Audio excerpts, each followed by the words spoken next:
Lindsey and Aaron.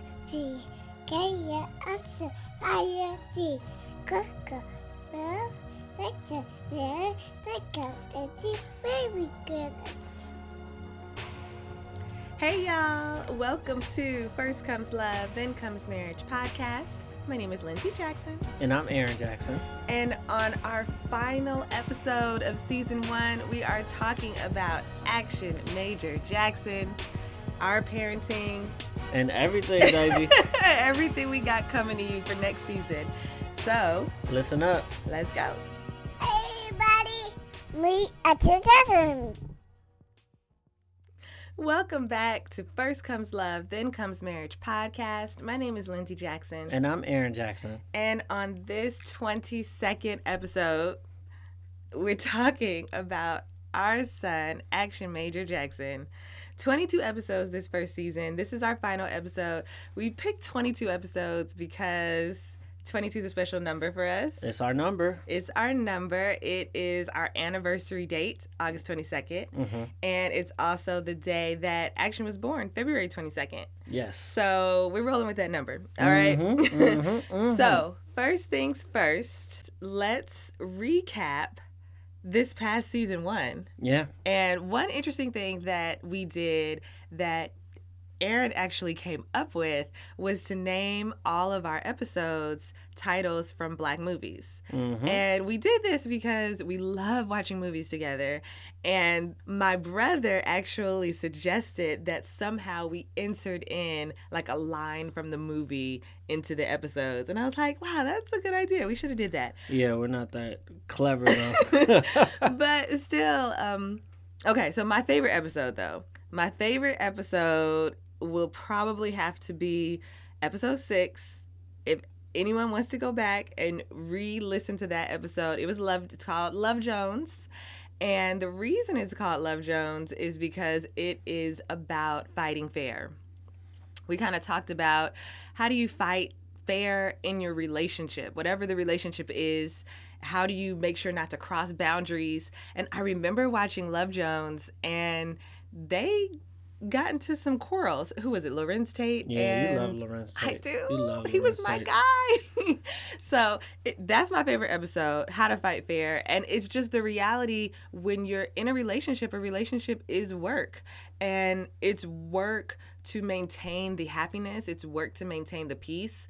And talking about it is a major factor. So that's my favorite. What's your favorite, baby? My favorite episode, probably I have 2. And the very first episode would be my favorite because we're reminiscing and we're starting. It's a new start where we just did it, right? And it's called Love and Basketball. Yes. And one of the reasons we called it Love and Basketball is because they grew up next door to each other, and then they end up, getting together. If you've never seen the movie, great movie. And it's a classic. We grew up together, and we've known each other since 3rd grade. And it's crazy because in that movie, they get together, and then they find their way apart, and then they find their way back together. And we kind of experienced something like that. Yeah, we had our gray area, and then we had our official breakup. And and now we're living a happily ever after, per se. So that was one of my favorite. I liked going back to like first kisses, and we were talking about first everything, and just reminiscing about puppy love. I really like that. And also, I really enjoyed the Thanksgiving episode and talking about thankfulness and family. And those were my 2. And I think that one was called Soul Food for obvious reasons. We eat soul food during Thanksgiving.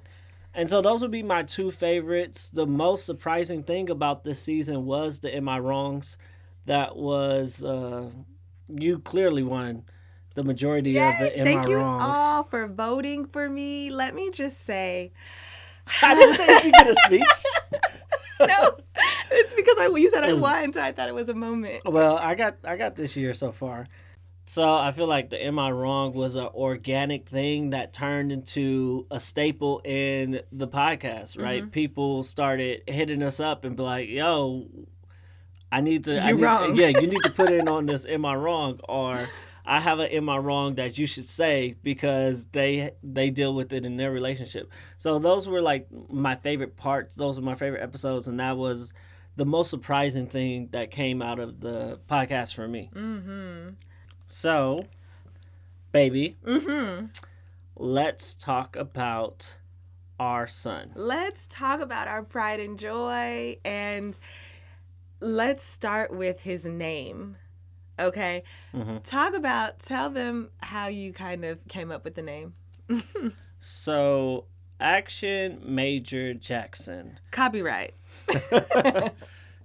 Patty Penny. Okay. It was interesting because you gave me naming rights for the children before Jack, right? I was in charge of naming. Do you have a reason for that? Yes, for sure. I know that I always wanted you to feel a part of the pregnancy, the birth, in a big way. And sometimes, I knew from the beginning, even with the first pregnancy, I was like, I'm doing a lot of this work.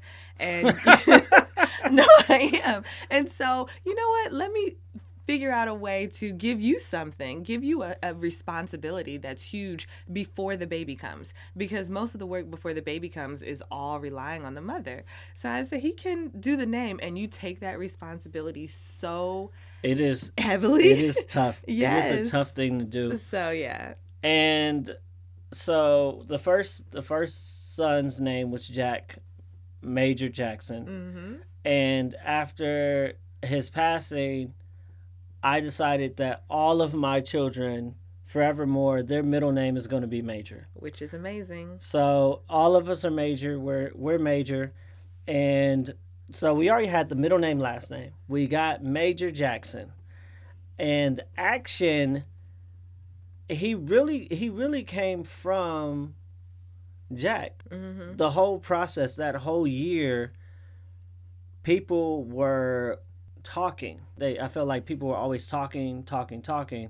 And in my, the old, what is it, old adage? The old adage is actions speak louder than words. Mm-hmm. And so one is a really cool name. Action Jackson is a really cool name. But that action speaking louder than words, somebody coming and giving us a hug, somebody coming and delivering soup or sending us a package, they're showing us their heart, their connection with us through their actions and not by their words. Mm-hmm. And also, there's a scripture that correlates, because you know how black people do. They always name somebody off of the Bible. Like I'm named after, my name is Aaron, but that's a biblical name. And so I was like, well, since we're Christians, Action is low-key a biblical name. And so the scripture is 1 John 3:18. And it says, little children, let us not love with words or speak, but in actions and truth. So maybe my next song will be named Truth, but Oh, yeah, wow. and that's where his name came from. And Action Major Jackson was born, and I knew his name before he was even out. I wasn't one of those parents who were like, when I see him, I will name him. He will tell me his Yeah, name. he would tell me his name. No, I wasn't like that at all. It Yeah. was just, and I love him, and he's been amazing. So, what kind of mother did you want to be? How did you see that into fruition? And tell me about the moments where you were alone with Action and I was at work, and it was like, this is the time to be a mother. Also, I know you breastfed, so you already had those moments. But were there times where it was like, okay, I'm instilling this into Action at a young age? Yes.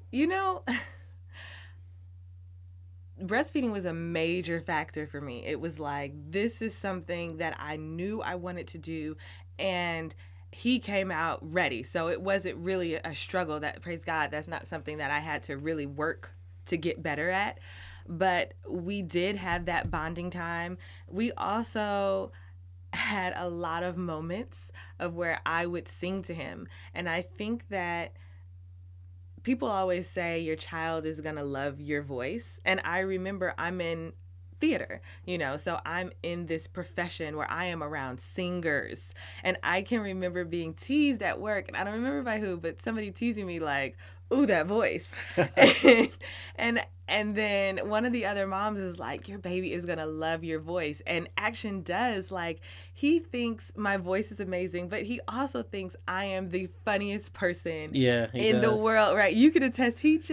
I remember the first time he like laughed. Like, he always smiles. He's a smiley baby, but he laughs when I do something, and he doesn't laugh the same way when Aaron does. I am the funniest person to him. And so I cherish those moments right there. It's when it's just us, and I can tell he's like, my mom's the best. That's what he's saying. His first word was daddy, but he's like, my mom's the best. So at Action, I quit my job. Yes. And so that was the first major step that I took. That I was like, okay, I'm leaving my job, and I'm going to be taking care of Action, mostly in the nighttime while you go to work. And I remember calling your big brother, and I talked to him, and I talked to him about his second son, and how he worked, because he wasn't working when his second son was born, and he was kind of taking care of him, and he gave me some pointers. And one of the pointers that he gave me that I believe in till this day is, when the baby is taking naps, don't do like the white sound, and don't do... Yeah, you always say that. You put on an educational podcast, or like a TED Talk, or a kid's TED Talk. And that's when like I found out about Kobe Bryant having a podcast for kids and stuff like that, was that year, is because I was playing as the baby was sleeping, as Action was like, 2 months, maybe 3 months old. His naps were not white noise. It was people speaking about science, and people speaking about different sounds and how bees buzz and stuff like that. There was one called like Brains On or something like that gets into his brain. I always felt like it got into his brain, and that's what made him talkative. But one thing that I really wanted to instill in him was love. I wanted to show love every day. I sing to him every day. Play music. We had this pink record player in New York, remember? And we used to play Quincy Jones album all the time, or Ray Charles instrumental. That was not just a daily. That was like an hourly. Yeah. He loves Quincy Jones. Yeah. Yes. And he'll just be calm and chilling like that. And so I wanted him to love music like I love music, and I wanted him to have that joy and love that he had. I just want him to know that he was loved, because some guys, to me, it's like, oh, my dad didn't love me. You ever heard those, like, my dad didn't love me and stuff like that? I knew he loved me, but he didn't show it. Yeah, he didn't show it. And so I was like, you know what? I don't care. I'm going to show it, and I'm going to be as masculine as, people think masculinity is, but I'm going to show love to him. I'm going to show love to my wife, and I don't want Action to be ashamed of showing these type of emotions. Like, you could be corny and still be cool. Yeah, and I think the interesting thing is, you're his dad, you're his father, and so he has that in him, but then he sees it. And I can remember walking with you, and you always had Action strapped on you. Yeah. Like, and we live in Harlem. So we would be walking through Harlem, and people would pull over and be like, big up, man, blessings. This one man, I remember this one time, he made a U-turn. He was like, that's what's up. That's what's up. And I was like, excuse me? Because they don't really do that for the mother. We've had conversations about like the standard of being a father is just being there. As long as I'm there. I'm telling you, they would be like, what can we do for you? Like, you would be carrying Action, but it was such a sight to see, because fathers don't really, or they didn't really do that. And you're maybe setting the standard of how you show love. And Action, of course, he can see that. He can feel it. Yeah, he's a pretty dope kid. So, welcome to the last Am I Wrong of the season. I am undefeated right now. No. Because, this year. You talking about this year? 2021? Right. We only had one this year. It doesn't matter. I am undefeated this year. Not this season, but this year I am undefeated. We had one the beginning of the year, and last episode was the honoring of our first child. And so this is the last one of the season, but the second one of the year. So, am I wrong? Lindsey does this thing where we are both on our phones. We're minding our own business. As soon as she is off of her phone, we might be on Instagram. We might be, I don't know, just killing times. She gets off of her phone because she's bored with it. Immediately, she fusses at me to pay attention to her. She's like, "What are you doing? Why are you on your phone? You always on your phone. Let's watch a movie. Let's do this." And I'm like, "You were just doing what I was doing." So, am I wrong? Should I be like, "You know what, baby? Yeah, I see that you're done doing whatever you're doing. Let me stop everything that I'm doing to be with you." Or should I be like, "Hey, you were just doing the same thing I was doing. You got 15 seconds." Okay, listen, y'all. He's exaggerating per usual. Okay, that's not the case. First, I think that there should be a time limit of when you're on your phone, when you're with someone else. And that's the reality. We can both be on our phone and we're doing something. He could be on his phone scrolling on Instagram for hours, plural. I do not exaggerate that. I don't really prefer to do it. I go, I check, I move on. Same thing with emails. Oh, that was good. Good Listen. So most of the time when we're together, we don't have a lot of alone time. I'm just trying to spend quality time with my husband. I didn't tell her that this was her chance to accept her award for being the Am I Wrong champion. And so her time is now up. No. That's why I gave her extra time. It's okay. You could tell me that I am right and she is wrong. You could hit us up on Instagram at First Comes Love TCM.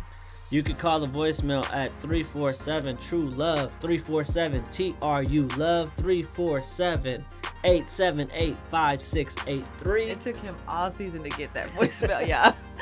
Or you can email us at letstalk@firstcomeslove.com. Welcome back. So, baby, I'm really excited about the season that we had and the season that's upcoming. We're talking about action. We're talking about parenting. And the one thing about being a parent to me was about being an example. And that doesn't necessarily have to do with being an example for your child, but that could be being an example towards your friends and stuff like that, being a mentor. And how do you feel you took on that responsibility, and how do you, who do you look up to, stuff like that? Because I feel like one of the reasons we did this podcast is because I feel like we could be an example for couples, right? They could look at us, they could look how we communicate, they could look how we have discussions, how even we might fight and argue and still be civil and love each other. So, lay it on me, baby. I definitely have examples of relationships that I aspire to be like, and parents that I said, wow, that's wonderful technique. That's a good tool.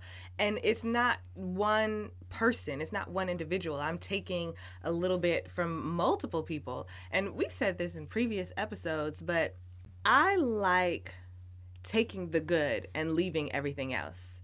And so, like, for example, one of Action's godmothers, she is a nutritionist. And so, whereas I wasn't really raised to understand food and the food that I put in my body, I'm learning that through her and just her example of how she's raising her daughter. And I'm taking little things like, okay, you know what? Food, what is it? What does she say? Your meal should be all different colors. Yeah. That's something I never knew. And it's just things that you're like, you didn't know that? And I'm like, no, I didn't know that. And I can take that and use it, and Action can have a healthier eating habit, have a healthy lifestyle in that fashion. Or like you said, my brother, and he has different techniques for teaching his kids. We have picked up on different apps, different books, different useful ideas that we can say, okay, you know what, we kind of want to gear action this way. So I really, those are just small aspects of what I want to instill in action. I mostly want to instill in him to be a kind person, to be a grateful person. I think that one of the first words he learned was thank you. And it seems so redundant, like kids are supposed to say thank you. You would be surprised how many kids think that they deserve what you're giving them, water, and they don't have to say thank you. And I'm just saying that's something that I like for action to be grateful for. And I don't want him to take for granted anything. And so you show that by being grateful yourself, by continuously saying thank you, by being kind to other people. Yes. Yeah. And because we have such an observant child, we have to watch what we do because he picks up on that. So I notice something that I do is I say, I'm sorry. And I go, oh, sorry. Or, you know, oh, instead of excuse me, I say like, sorry. And so action will say, I'm sorry. And I'm like, baby, you don't have to be sorry. And so now it, again, makes me want to be a better person, a better parent, a better mother, a better wife, a better person, because he is always looking at me. And he'll repeat it. He'll let me know. Yeah, I feel like that pressure of always being looked at helps me be a better person, right? Now that I have embraced it instead of trying to be like, oh, you know, people aren't really looking at me or they're not noticing things that I'm doing. And this is, you know, before social media and stuff. I felt like people look at me or they still want to check in on me, you know, call my mom or ask my brother or somebody about me. I feel like we were always those people that people remember. I remember the other week I was walking and this guy was like, Aaron. And I was like, hey, how's it going? And he was like, oh, I know you from elementary. Right? Oh, yeah, you said that. Yeah, and you had your mask on and everything. Yeah, I had my mask on. But he remembered you. Exactly. And I feel like I've always been almost like a lightning bulb or people are attracted and they want to see what this story is.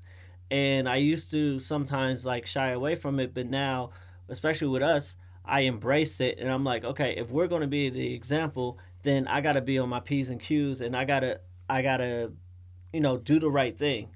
Kind of like I'm reading The Promised Land, the Obama book, and he was the first black president, and to me, that's one of the most amazing things ever, because he could not mess up while he was in the White House. Because if he would have messed up, it would have been a wrap. He had to be that example.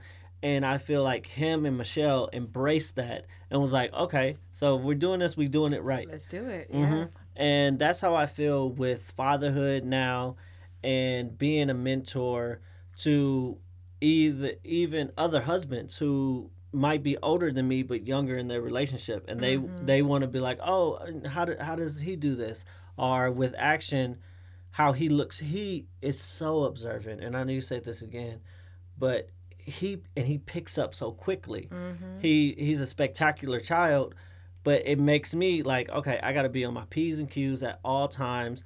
I'm not going to be cursing. I'm not going to be doing fits of anger and stuff like that.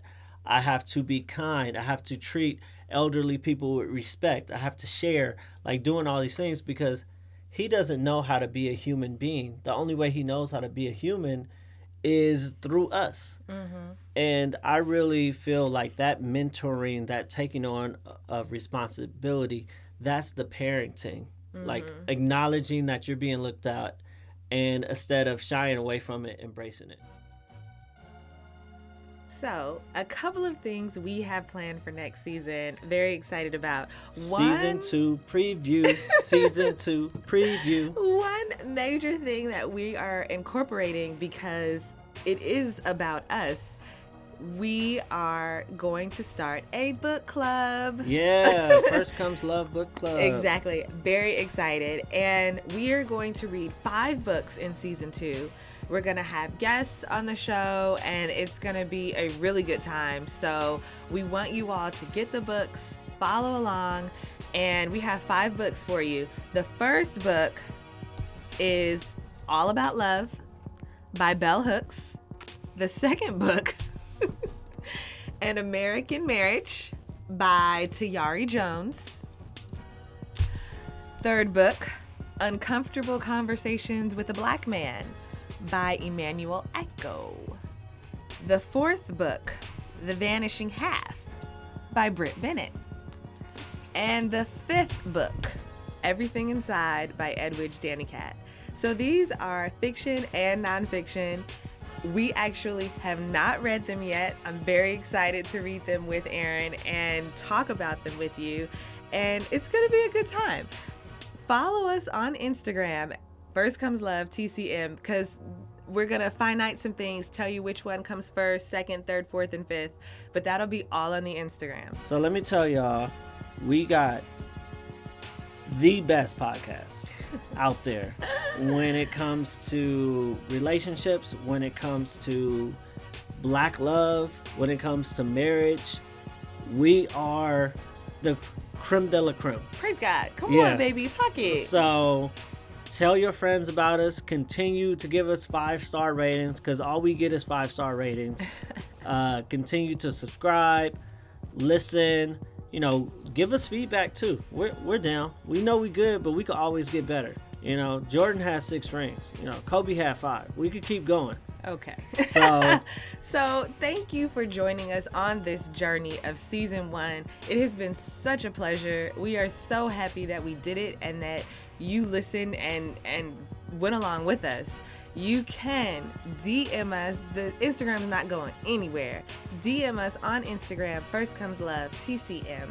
You can call the voicemail at 347 TRU-LOVE. That is True Love. 347-878-5683.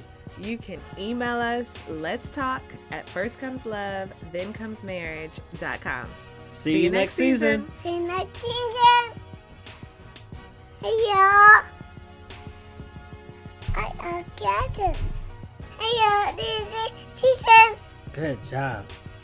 Hi, Daddy. Hi, Action.